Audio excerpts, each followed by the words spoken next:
right, we're back live. Pass it back to you, Joseph. Thank you. This is Joseph Milajanowski. I go by CDocs. I wanted to thank Jonas for joining us. He is all the way from Belgium, and he's going to talk about red teaming, a journey through adversary emulation. Jonas, take it away. Thank you. Yeah, thank you for the introduction. So I'm Jonas. Work at Enviso, a Belgian or European cybersecurity company, where I'm a senior security consultant and also the red team solution lead.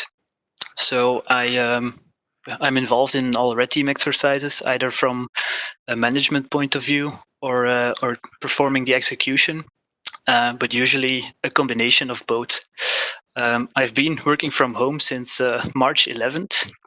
And I've been keeping myself busy with the CRTE lab from Pentester Academy, although not progressing as much as I would have liked to, because even in lockdown, apparently I can't find the time to do the lab. I've been doing quite some sports, so that's a good thing. During this talk, I won't be presenting on any technical subjects, not on any tools either. So the goal is to present an overview of different testing types and when to apply them. So in the previous talks that you've been seeing, you did see some technical topics and tools presented with a small introduction of these different test types, but very briefly. So my goal is to go into detail on these different types and see what they are exactly and when they can be applied and when they are useful. So we'll start off with the basics first, so what everyone knows, which is pen testing and red teaming. First of all, vulnerability scanning. So this is where you just do host discovery, port and service enumeration with the objective of identifying vulnerabilities, and that's where you stop. Then you move on to the reporting. When you move on to penetration testing, that's where you add the exploitation step. So there, for all the identified vulnerabilities, you will take it one step further and actually try to exploit the issues. Try to determine the business impact, if it's to negate false positives, for example. Then often we also have these tests that we like to call creative pen testing. So that's where we get a request from a client to do a penetration test. But then they have requests like, could you also do a phishing exercise there? Or maybe you could try to tailgate someone into a meeting room. So while this is interesting, to say the least, there is no real added benefit of adding these kinds of more creative social engineering scenarios to a classic pen test. So that's when you would typically want to do more red teaming.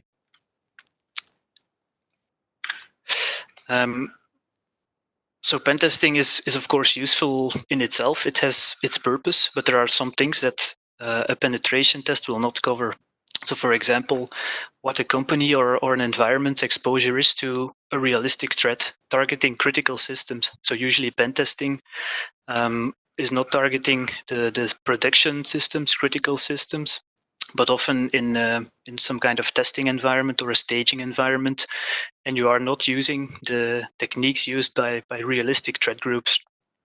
Pen testing is also focused on vulnerability identification, but the blue team will know that the test is happening. So their detection is of no importance because they know the test is going on and you can just blast away all you want.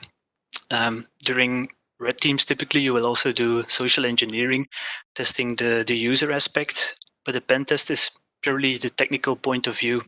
And then while pen testing will give you recommendations to the findings that you identify, these are more on an ad hoc basis. So for example, you could have a finding or vulnerability in the system, provide a recommendation for that, and when that is fixed, you could go back for another pen test and find the same issue in another system. During a red team, you would typically want to look at the bigger picture and improve the processes and make sure that issues are fixed across the entire environment.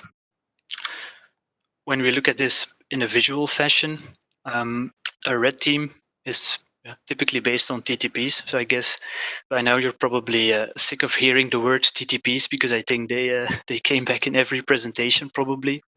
So you're using realistic tactics and techniques, and you're applying them to a company's processes, technology, and people. So to the full scope of these three different aspects, with the goal of course, assessing the company's resilience and eventually also improving their resilience. If we look at the pen test and map that to this visual, then you see I drew some small rectangles there in the technology field, because that is where a pen test would fit. So a pen test would then typically just test a small part of the client's technology, of the technology used in the environment, while a red team would cover all of the client's technologies, because you're testing the entire environment. A bit more details on these differences. So I visualized the pen testing and red teaming through a small kill chain, so to say, consisting of these gray rectangles. And when you would look at the penetration test, then you see there it's focused on one specific layer. Could be a subnet, for example, a couple of systems, an application, and there you would want to identify all of the vulnerabilities that there are to find on that scope that you define. So this is really a breadth first approach, trying to identify everything there is, only on the technical part, of course. And as of methodology, you would typically use just reconnaissance and exploiting if you determine or identify a possible vulnerability. On the other hand, when we look at red teaming, there you have a depth-first approach. So there you're not focusing on trying to identify every vulnerability there is in a system or a subnet, but you're focusing on objectives.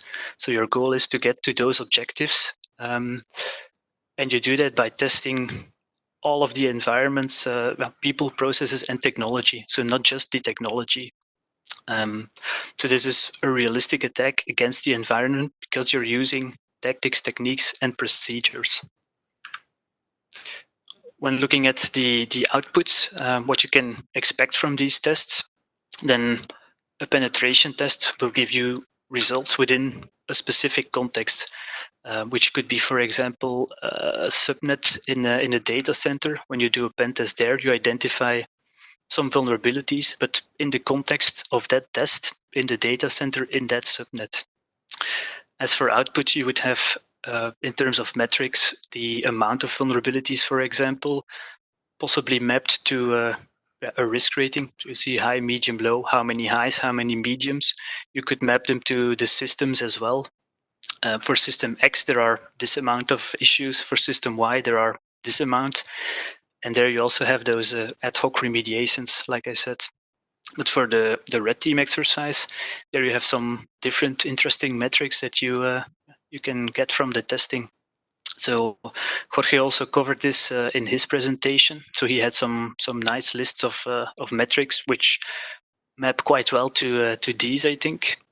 So some possible metrics there would be the time it takes the red team to get that first foothold in the network, to move laterally through the network to other systems, to get to the objectives. And then on the other hand, the blue team, how long did it take them to detect the red team, to detect the threat? And once detected, how long did it take them to remediate the red team's access from the environment? So to make sure the red team is kicked out of the environment and stays out. You could also look at the number of TTPs that were successful or prevented, and the complete kill chain, and what the corresponding TTPs were to get to that objective that make up the kill chain. So when we summarize these differences, we see that the pen test, like I said, is focused on vulnerabilities, on identifying vulnerabilities, while the red team exercise is really testing the resilience of the organization against a realistic threat, a realistic attack. While the pen testing is focused on breadth first testing on a very limited scope, the red team will focus on flags and get there in a depth first fashion. The pen test will only look at preventive controls in the technological aspect, while the red team will look at people, processes, and technology in terms of prevention, detection, and response. Then there is also something a bit in between, which is an objective-based penetration test that we like to call. So this is when we perform a test in a less mature environment, for example, where they, for example, do not have a blue team. Then we use this approach, and we call it the objective-based pen test, where we will use the penetration testing techniques. So we will identify vulnerabilities and try to exploit those, but with the goal of getting access to certain objectives. So in a depth-first approach. This is also only looking at the technological aspect. So in terms of prevention, because I said there is usually in these cases no blue team to do monitoring or detection, but the client does want to know, would an attacker be able to get access to specific data, specific systems, to our crown jewels? And in that case, this kind of testing, so an objective-based penetration test, is an interesting test to perform. So what makes a test a realistic test, or a simulation of a realistic threat? So like I said, that's the TTPs, because I don't think a threat group would get access to a data center and then start running Nessus scans on all systems. That is not what they do. That is not part of their tactics and techniques. So these TTPs are what describes adversary activities. So let's have a look at what a realistic attack is made up of and how it's built up. So like I said, the TTPs, so this the pyramid of pain, as it's called. I think it also was shown in Jorge's slides, probably. This shows how easy or hard it is for an adversary to transform their activities. So it shows how much pain you can inflict them if you are able to detect this specific level of the pyramid. So let's say in your detection, you're able to detect hash values. If the adversary would use a document to set up a CNC channel, and they change just one character in the document, the hash value will change and they can evade your detection. For the IP address, if you monitor on a specific IP and they would just spin up a different server with a different IP, then they evade your detection. When we go to domain names, they would already have to request a new domain and then probably start either aging that domain or trying to recategorize it to be able to bypass your proxy or your detection. So there you're already inflicting more pain if you are able to detect this level. If we go another level up, there we have network and host artifacts, which could be, for example, processes that you inject to. Let's say you have a Cobalt Strike malleable profile. Probably you're working with a specific profile that you created, injecting into specific processes or writing specific registry keys. Maybe you have a specific way how your communication is built up to your CNC, for example, through the URI or through cookie values. If the blue team has detection on those values, then you would have to start crafting a new malleable profile to get around that. So then it gets more annoying to bypass the defenses. When you go another level up and look at the tools, let's say your document would use, for example, PowerShell, and the blue team has some extensive monitoring on PowerShell, you would have to stop using that tool and try to get around it. There is one of my colleagues, he was recently researching some ways to implement a specific technique, and he implemented this using, if I remember correctly, VBA, PowerShell, and C++. So this would be one way to get around the blocking of a specific tool. And then at the top, there you get the TTPs. So this is what makes a specific threat group, what makes them them. So every threat group will have some TTPs that they like to use, that they are used to using. So when you start detecting that, then they have to switch around their operations. So typically this would be for the blue team looking at specific patterns of behavior. So in a way, moving up in the pyramid of pain also makes it more difficult for the blue team to start detecting that. Now those TTPs, they're of course listed in the MITRE attack framework, so I don't think this needs a lot of explanation. So there you have in the top row the different tactics, and then for every tactic the techniques that can be used to accomplish that tactic. Now in terms of modeling the attack, this is also not a big surprise probably. So there is the cyber Killchain created by Lockheed Martin, which is a well-known model of how threat groups, how adversaries operate. So there is the classic steps consisting of reconnaissance and then weaponization. To go back to our example, so you could have a threat group doing reconnaissance on employee emails and their job titles, for example. Maybe looking at HR, who is used to opening CVs, and they decide to weaponize a document, a fake CV, then deliver that to the HR employee, which or who opens the document and gets the code executed. So then you would install persistence on the device, get your command and control back, and then once you have that foothold on the device, start your action on objectives. So there are some limitations to this model, even though it is highly useful indeed. But some limitations, according to us, are the fact that it's very much focused on the external part. So the reconnaissance until command and control steps, they are all external, so before the foothold in the network. And then when you get that foothold, the action on objective starts. So a lot of activity and a lot of steps are still contained in the action on objectives. So all of the lateral movement, all of the actually getting to the objectives and exfiltrating data, that's all contained in the action on objectives. Additionally, it's also a purely sequential model, while attackers or kill chains often don't perform their steps in a purely sequential way. So maybe this is not one of the most obvious reasons, but it would be useful to get a model that visualizes this a bit better. And for that, I think this model is actually more useful. So this is the unified kill chain, which was actually created or invented, so to say, by a Dutch student.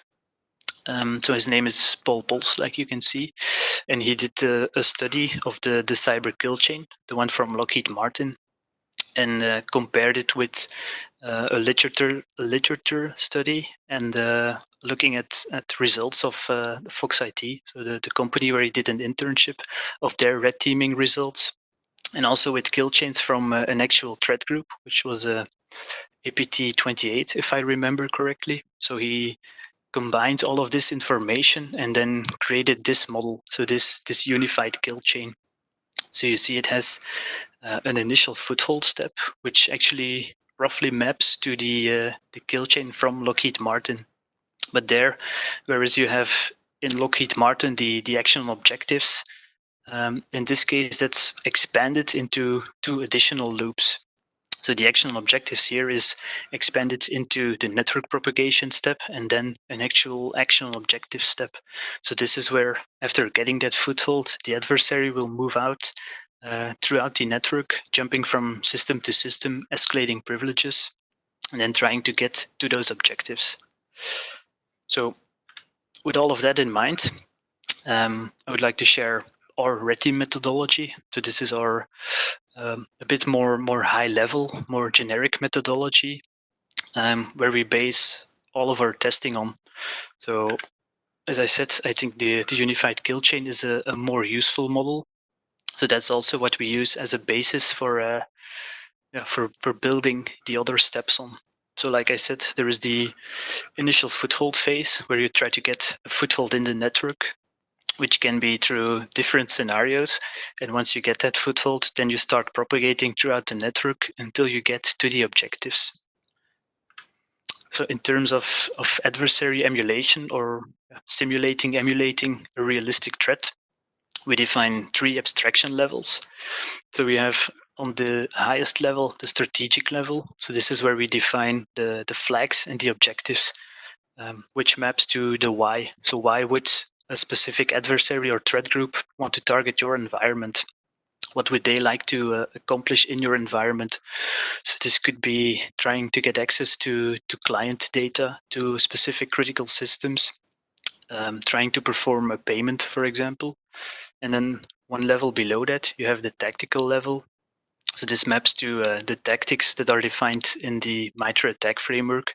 So this is the sequence of phases that the adversary performs to get access to the why. So it's what the attacker will do to be able to get to the objectives. And then on the lowest level, the operational level, there you have the specific techniques and procedures. So that's how the adversary fills in the sequential or the specific tactical steps. I added a small example to compare this to the real life. So let's say, for example, you have on the left 3 different threat groups. One of them uses a motorcycle, one a car, and one a bus. And on the right, you have the strategic level. So that's the objective. That's why they are performing this attack. So in this case, they want to get access to the little windmill. If we look at the tactical steps, so what they do to get to that windmill, you see they have to go straight ahead, turn right and turn left. But on the operational level, how they implement those tactical steps, that depends on the threat group's specific techniques that they use. So the guy on the motorcycle, he would twist the gas pedal with the right hand and shift with the left foot. So that's operationally how he would perform those tactical steps. And of course, the one with the car and the bus, they would operationally do it in a different way that is typical for them as a threat group. So when we look at the strategic level, we have defined mapped to the unified Killchain 3 objective tiers.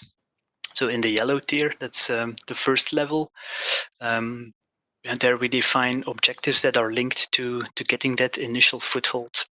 So some examples are trying to compromise an external server, for example, trying to obtain credentials via phishing, trying to get a payload executed to get access to the internal network.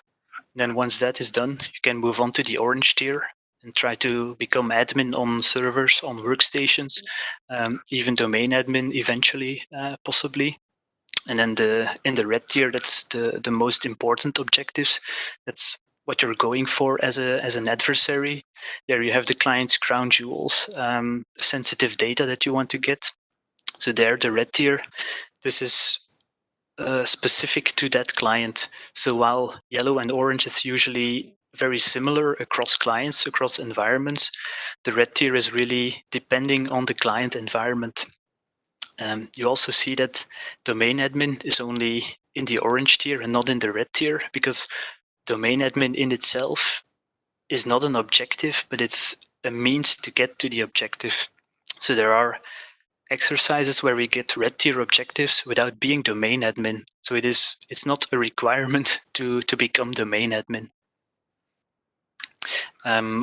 What I think is useful using this model or these objective tiers, that you have some more nuancing in your reporting. So before these objective tiers, you could say, for example, as an objective, we have our system X, that is our absolute crown jewel, and then we would perform 2 scenarios. Let's say one phishing, one physical scenario. If through the phishing we did not get access to system X, but through the physical we did, we would have to say, okay, the phishing, we did not get access to the objective. So you could consider that scenario failed, maybe for the business or for executives or management. But in this way, we have different levels of reporting on the objectives. So there we could say, for the physical scenario, we did get access to system X, which is a red tier objective. In the phishing, we did not, but instead we got access to the yellow tier objective, getting credentials via phishing, getting access to the internal network by having our payload executed. And we did get access to the workstation as an administrator. So this helps to show in a more nuanced way what the impact was per scenario. Then on the tactical level, there is of course the sequence of tactics. So based on the MITRE attack framework, there is pre-attack, which happens before the initial foothold, where you start setting up your environment or your infrastructure as the red team. So there were quite some talks on getting your infrastructure set up, like the previous talk, for example. So this is something that would fall under the pre-attack tactics, registering your domain, getting your C2 up and running, getting your servers ready, your redirectors, and then once you get that foothold, then that's where most of the attack tactics come into play. Then on the operational level, that's also mapped to MITRE attack. So for every tactic, there are multiple techniques to accomplish that tactic. If we take the example from before, but now apply it to actual threat groups, then you get the little visual here. So here we're looking at two threat groups, one ATT&CK and the other Turla. This is not an actual plan or kill chain of their TTPs. It's just used as an example. So in this case, they're both going for the same strategic objective. So they both want to get access to a crown jewel. And you see that their sequence of tactics is the same in this case. So very often on the tactical level, the kill chain will be the same or very similar, which is also visualized in the unified kill chain. So there, the loops of tactics are the same. And depending on the threat group, they will select or perform different tactics, but very often tactics are very similar across attacks. But it's on the technical level that there is a different implementation. So different threat groups will accomplish different tactics depending on the techniques that they like to use. So that's what's visualized in with this graph.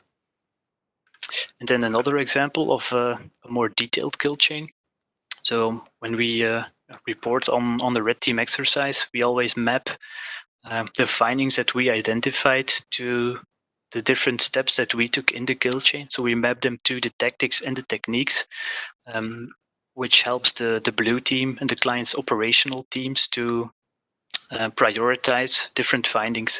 So let's say, for example, in this case, in the second step, we discover systems without SMB signing, where we could perform an SMB relaying attack. If the client would enable SMB signing, then they know at this step of the kill chain, we would be able to stop the red team's progress. So there we would be able to bring them to a halt.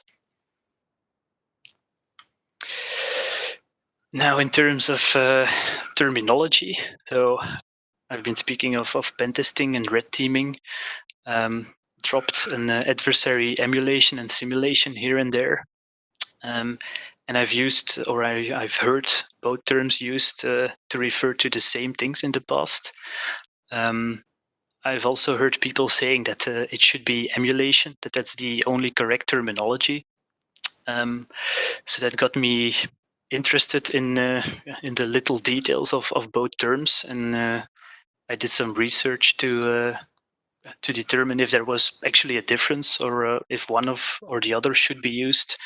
And then this is what I discovered or came up with. So first, very theoretically, the definition of both verbs. Simulation is to produce something that isn't real but has the appearance of being real, and this is usually used for analysis and study, while emulate is to behave in the same way as someone else, and often that's used as a substitute to the original thing. So to take another real-life example for these two verbs, in the case of simulation, you could say, for example, that you perform a science project and make a miniature volcano with a small village around it, just to see what would happen if the volcano erupts. So for study of the consequences for that village. On the other hand, if you look at two actual villages, so Sicily with Mount Etna, as a volcano, and then Naples with Vesuvius. If you would make a miniature of Sicily and put a small Etna in there with the same proportions as the Etna to have that erupt, you would actually perform an emulation of an erupting Etna to use as a substitute for the actual eruption. So you could do that to study what would happen if the real Etna would erupt. You could do the same thing for Naples and have create a miniature Naples with a Vesuvius to see what would happen to Naples in case of an eruption of the Vesuvius. It wouldn't make sense to make a miniature Sicily and then put a miniature Vesuvius there, because in real life this is not the most probable threat for Sicily, because they have the Etna to worry about and not the Vesuvius. So this is a bit how it compares to threat groups as well.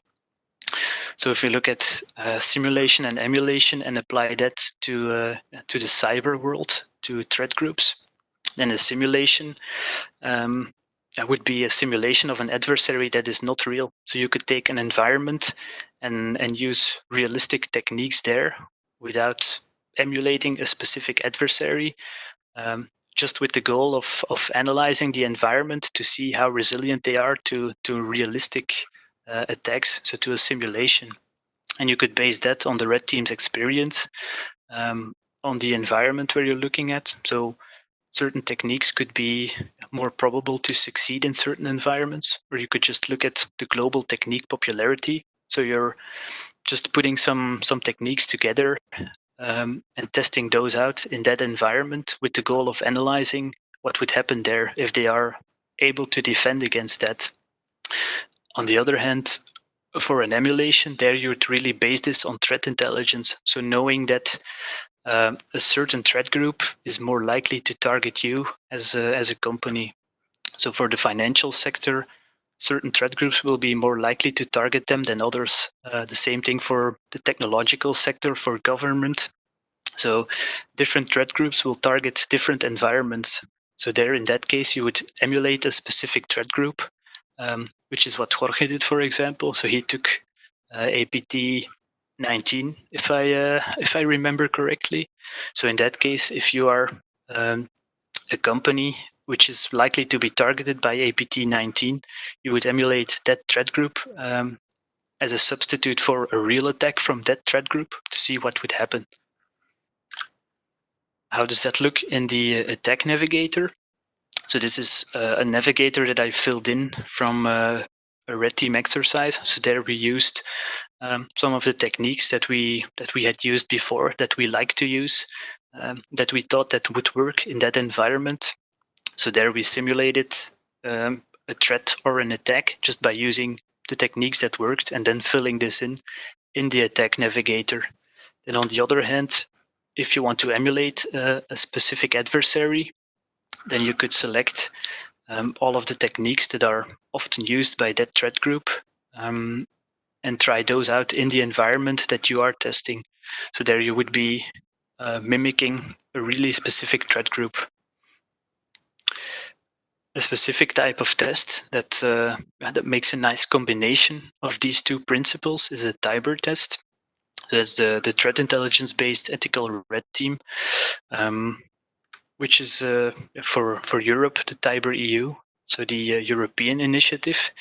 This originally it's originally based on TIBER NL, so it started in the Netherlands. It's also based on CBEST roughly, which is more a UK thing. So TIBER EU is the European initiative coming from the European Central Bank, where they want to have all of the European countries implement their own version or implementation of TIBER. So in the case of Belgium, that's TIBER BE, for which you can see the logo on the left side. It kind of looks like someone wanted to emulate a graphic designer, but failed quite miserably. On the right side, you have the logo for NBB, which is the National Bank of Belgium. So in Belgium, they are the authority for TIBER. So they should force, so to say, the financial institutions to perform TIBER testing and they will guide the institutions with the procurement of a testing party and with follow-up together with the entity's wide team. The bottom two sentences are definitions coming from the TIBER document. So there you see that it mimics potential attacks by threat groups. So that's clearly the emulation part, and without the knowledge of the blue team. So that's the red team part where you try to stay undetected by the blue team, stay stealthy while you try to get access to the objectives. This is an overview of the TIBER testing process. So you see it has 4 big phases, starting with the GTI. So this is a generic threat intelligence, which consists of threat intel collection across the entire financial landscape. So in the TIBER BE case, this would be threat intelligence on threat actors that would want to target the Belgian financial actors. So not specific to one entity or to one financial company, but general for Belgium. Then you have the preparation step, which is more important to the entity that's performing the testing, so less relevant to us as a red team, which is then followed by the testing phase and closure. In the testing phase, you have a number of big steps. The first of which is the threat intelligence gathering. So this one, as opposed to generic threat intelligence, this is really specific to the entity under test. So there, a threat intelligence provider will perform reconnaissance on targets and threats. Targets is more information on attack services across the entity. So that's, for example, systems they have exposed online, a footprinting reconnaissance on their external surface, while threats is more related to the classic threat intelligence, so to the threat groups that would want to target that entity specifically, and the techniques that they normally use. So then the threat intel provider compiles this into a threat intelligence report, which is then used in a workshop between threat intel provider and red team provider to come up with a red team test plan. So based on the test plan, the red team provider will perform the red team exercise. So the red team test plan in this case is quite interesting to look at in a bit more detail, because it is really the transition between the threat intel and the red team phase.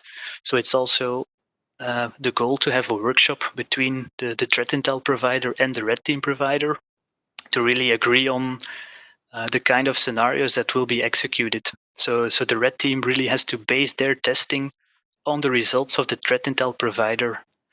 So you could actually compare it a bit to the adversary emulation plan that was used by Jorge as well. You see, this slide is a little bit text heavy with some smaller text, but there is a reason for it, because I'm going to annotate every section. So in this case, the top line. So these are all sentences or points taken from the TIBER guidance and the TIBER implementation guides. So this explains what the red team test plan should look like and what kind of information it should contain. So as a first step, it says you should align your test objectives with the goals of each of the threat actors, and you should map them to one or more of the critical function supporting systems. So in TIBER, there is the term critical function supporting system, which basically says that it's a system that supports the client's business purpose. So this is basically the crown jewels for that client. So you see that this maps to the strategic level that we defined in our methodology, where in the red tier we would map the critical functions and use that as the objectives that we will be going for. And in that case, it's also aligned with what the threat actors would go for as an objective. Then secondly, there is 2 sections that are that discuss the tactical and the operational levels. One of them is more tailored to the emulation part, because there TIBER mentions, so in this case, you would typically define 3 attack scenarios that are based on a threat actor that is relevant for that client or that entity. So there, TIBER says that you would mimic the threat actor that you defined and try to replicate their attack. So this is really the adversary emulation part, where you pick a threat actor and emulate the techniques that they use. In addition to that, TIBER also says that you can provide some creative elements, where you would say, for technique X, if that doesn't work, we can deviate from that and we could try to perform technique Y. And in that case, you could combine different techniques of those relevant threat actors. But then, as a fourth scenario, which is called scenario X in TIBER BE, there you have more the adversary simulation idea. Because there, TIBER basically says you can go ham. So you can use all of your own research, all of the tools you created, even 0 days maybe if you have them. And there you can just do whatever you want, basically. So you can use creative and innovative TTPs, even if they aren't used by threat groups, or even if they aren't really used at all yet.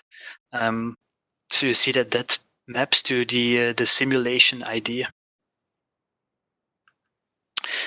Then looking at the roles and responsibilities, so you have the red team test plan there, which is of course the responsibility of the red team provider. There are a lot of other steps in TIBER as well. I think something that immediately pops up is the handover session. So with the threat intel and the red team provider.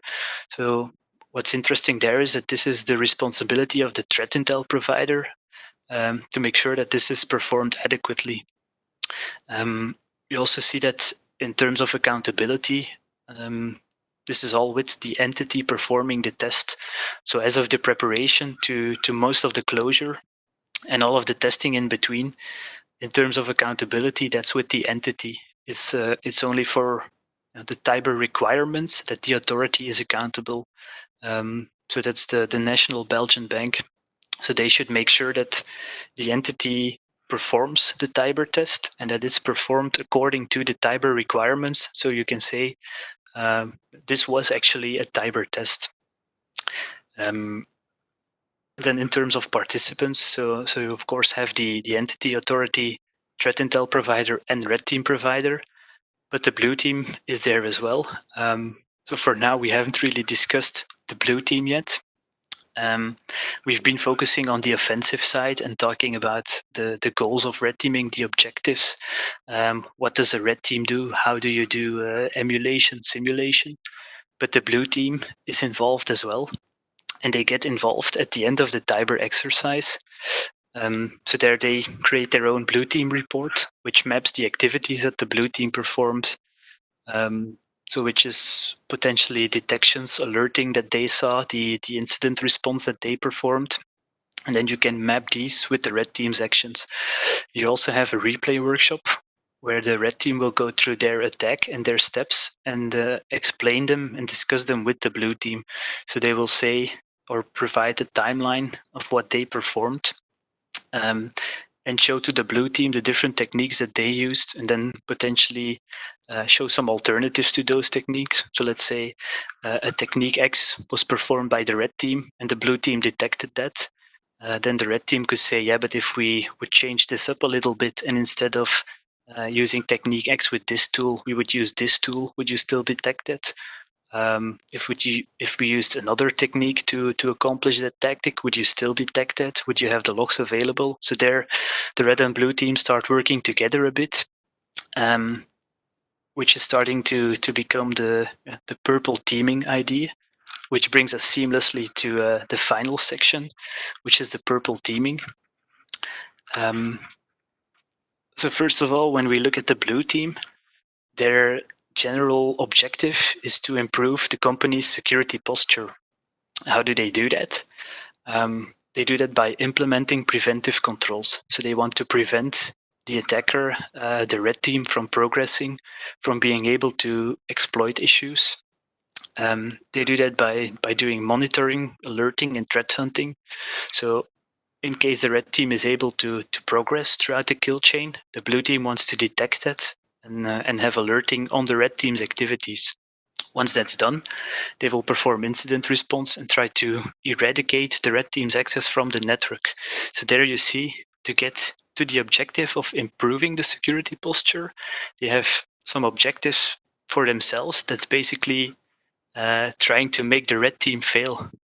So where the blue team tries to be successful, there you have the red team that has to fail for the blue team to be successful. There is also a different reporting hierarchy. So when the blue team has to report on the success of these measures, they will report to another management than the red team. So there you see that there is some conflict in interest and in what they want to accomplish. On the other hand, if we look at the red team, their goal should also be to improve the security posture, but they do that by identifying and exploiting vulnerabilities. But you see there, if the red team is successful in that, if they find a lot of vulnerabilities, that means some controls of the blue team have failed. So the red team there is measured in the success of failed controls. And the more controls that fail, the better it is for the red team, which is a good job to them. They also try to evade the blue team's detections, for example, through social engineering, trying to get users to run things to bypass preventive controls, to bypass detections. They use obfuscation to bypass certain detection. So there, for the red team, if the red team is successful, then that means the blue team has failed somewhere.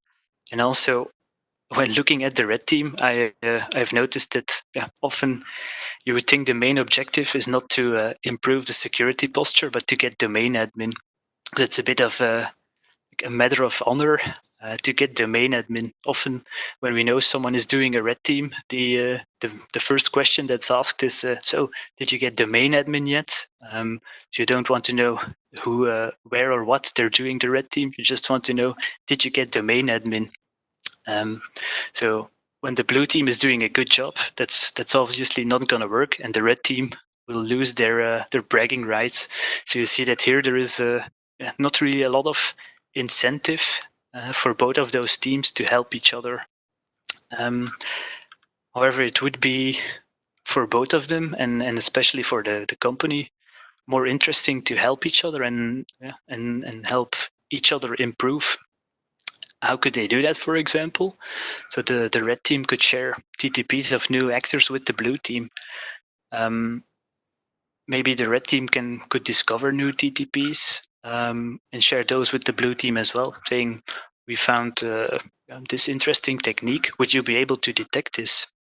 The red team could also help the blue team prioritizing specific fixes and preventive controls, because the red team knows in their kill chain what was interesting for them to abuse, what really helped them further advance in the kill chain. So they could say, look, this is really a key thing that we abuse to advance. If you would fix that, this would make our life a lot more difficult. And then on the other hand, the blue team could test some of the red team techniques themselves. So if they know the red team often abuses this technique, they could start testing that technique for themselves and see if their detection works.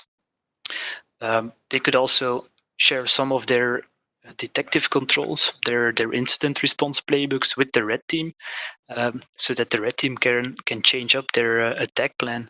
So if they know a certain technique will definitely be detected by the blue team, then they can prevent using that and switch to something else to make sure that they cover some other things.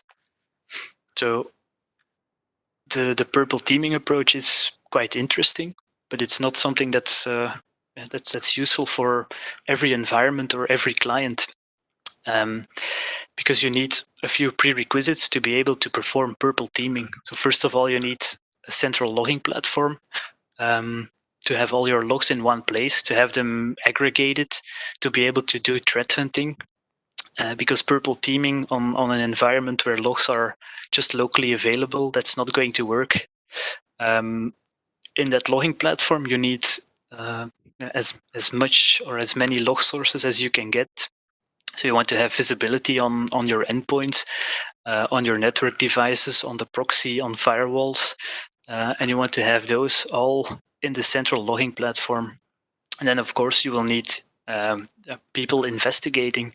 So you need a SOC, you need analysts that will be looking at alerting and performing threat hunting and cooperating with the red team.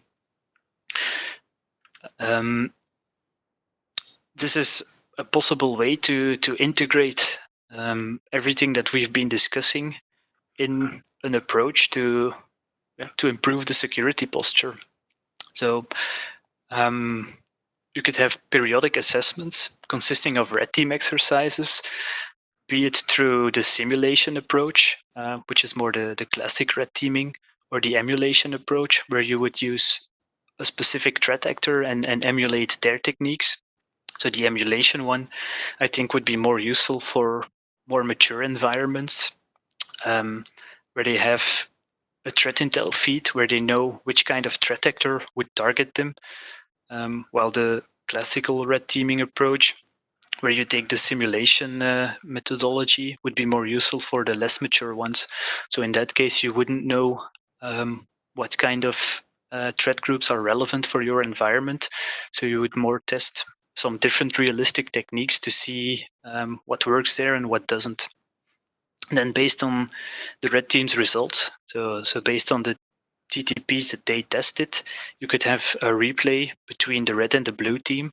So as in the TIBER framework, where the red team will go through the attack chain with the blue team and discuss what they did, what was successful and what wasn't, how the blue team could detect their attack.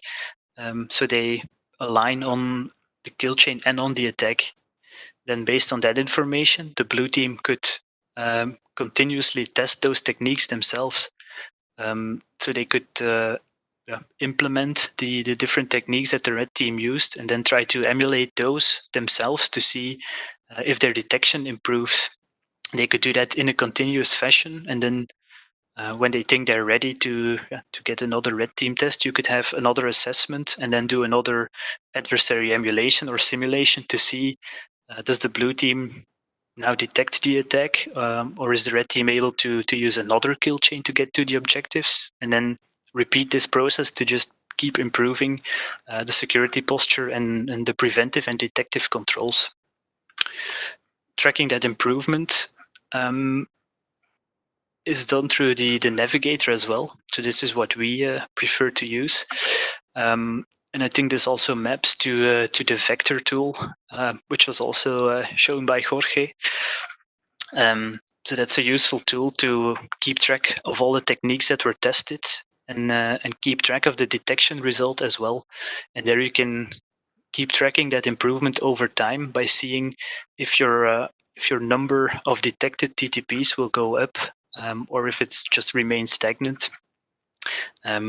You could also mark if you have the logs available for that specific TTP or not, and then just keep trying to improve those metrics. And then on the right side, you have, of course, the metrics that the red team exercise would give you. So this is the same as one of the first slides that we looked at, but you would see that when on the purple team side, when the number of detections there increases, that it will become more difficult for the red team. So there on the right side, you would notice that the time to initial foothold would start to increase, the time to network propagation and objectives, because it becomes harder for the red team to successfully perform their techniques. So there, the time to detection would go down because the blue team is improving. They're getting better at detecting, so they will be able to detect the red team faster. They will be able to remediate faster and kick the red team out of their environment. The ratio of successful against prevented TTPs would go down because the red team is going to be less successful in executing TTPs. So there you see that both of those metrics, they impact each other. And then once you get all of that right, you have the red and the blue team working together as two teams, but with one dream to defeat the actual adversary and the actual threat group that's coming after you. So you also notice that we don't speak of a purple team. So I don't think purple team is a specific team. I think it's more of a concept where you get the red and the blue team working together as one team without actually forming one team. With that, we've come to the final slide. So here I would like to share three main ideas or convey these three final ideas. So maybe adversary emulation might be the final destination. So what you want to accomplish in the end, but to be able to get there, you also need maturity. So most of the companies, I think, will have a journey before they get there, maybe starting off with objective-based penetration testing. And then once they get a blue team, get some defenders and detection, moving on to red teaming until they eventually get to a point where they're mature enough for adversary emulation and where they can really base the attack on threat intelligence and an actual adversary. In either case, a realistic attack should be based on TTPs because a threat group will not be running Nessus on systems in the data center or in the subnet. They have their own techniques, these threat groups, the adversaries, that they like to use. So when you perform a realistic attack, you should be using realistic techniques. And then finally, when the red and the blue team start working together, that's when I think the greatest things can be achieved, instead of when they are face to face against each other, noses not pointing in the same direction and without the same objective in mind. And with that, I'm closing off my my presentation. I think I'm going to be sticking around for a couple more minutes, maybe 10 minutes in the Discord chat to answer potential questions. And then after that, I'm heading straight to bed probably because it's almost midnight here in Belgium. So enjoy the rest of your evening and maybe see you in the future. Thank you very much, Jonas. Really appreciate your talk. It was awesome. You're welcome.